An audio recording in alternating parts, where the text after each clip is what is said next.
Du 15 septembre au 20 décembre à peu près, donc en 100 jours de production, 24 heures sur 24, 7 jours sur 7, sans arrêt.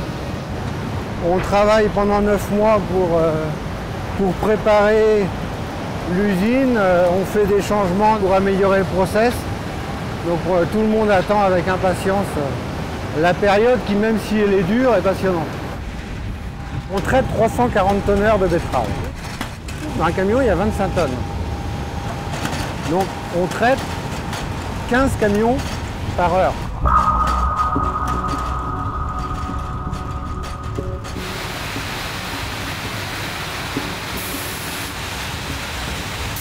Avec les betteraves, il n'arrive pas que des betteraves, il arrive aussi de la terre, des feuilles, des cailloux. Il faut trouver un débouché à tout ce qui arrive avec les betteraves. Donc la terre, on la récupère dans des bassins. Les cailloux sont nettoyés pour être réutilisables. Un caillou propre a une valeur ou a une utilisation possible. Un caillou sale n'en a pas. Donc on a des installations de lavage de nos déchets, de séparation des déchets, pour que tout soit, si ce n'est valorisable, au moins réutilisable. On est une industrie extractive, c'est-à-dire qu'on est habitué à travailler des matières brutes et à tirer des matières nobles et parfaitement pures.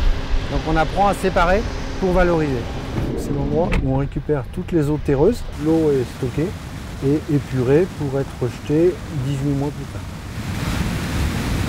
Toute la partie lavage se fait avec l'eau qu'on a récupérée des betteraves de l'année précédente. On est de plus en plus performant et de plus en plus pointilleux sur tous ces recyclages.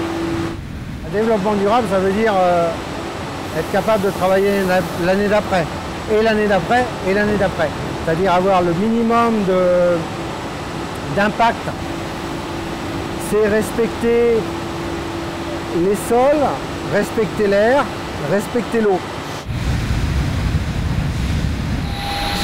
Les betteraves vont passer donc dans ces énormes râpes à fromage qui vont les transformer en cossettes. Donc les cossettes, c'est ce qu'on voit sur le tapis, c'est les betteraves râpées. Le râpage de la cossette a été considéré par les anciens sucriers comme un des réglages prépondérants. C'est toujours un signe visible de qualité du travail. Ensuite, les cossettes vont être chauffées progressivement jusqu'à la température de 72 degrés et vont être arrosées avec de l'eau chaude pour récupérer le sucre. Le sucre va se diffuser à travers les parois de la cellule pour revenir dans la partie liquide. Les cossettes vont être arrosées d'eau chaude pendant 1h30 et ressortir épuisées en sucre sous forme de pulpe qui va être pressée et qui va ensuite être séchée pour être utilisée en aliment du bétail. Il y a deux spécificités dans le sucre. La première, c'est que le sucre, c'est un cristal, donc c'est parfaitement pur.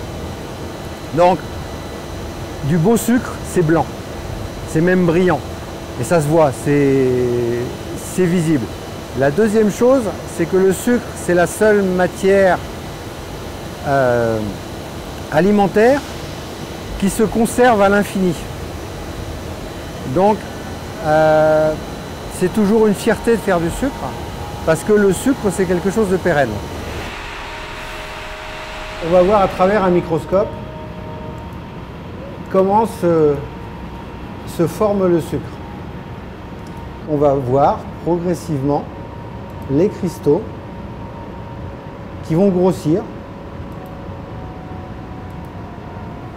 Là, vous les voyez qui grossissent. Donc là, vous voyez le cristal est de plus en plus visible pour finalement arriver à ces cristaux. Alors, on est ici dans une cristallisation, c'est-à-dire que ce qui se met sur le cristal est parfaitement pur et toutes les impuretés qui restaient dans le sirop sont dans la partie liquide. Dans la cristallisation, on fait à la fois la qualité du sucre et le rendement de la sucrerie. Il y a des cristaux, mais vous ne les voyez pas. Ils font une dizaine de microns.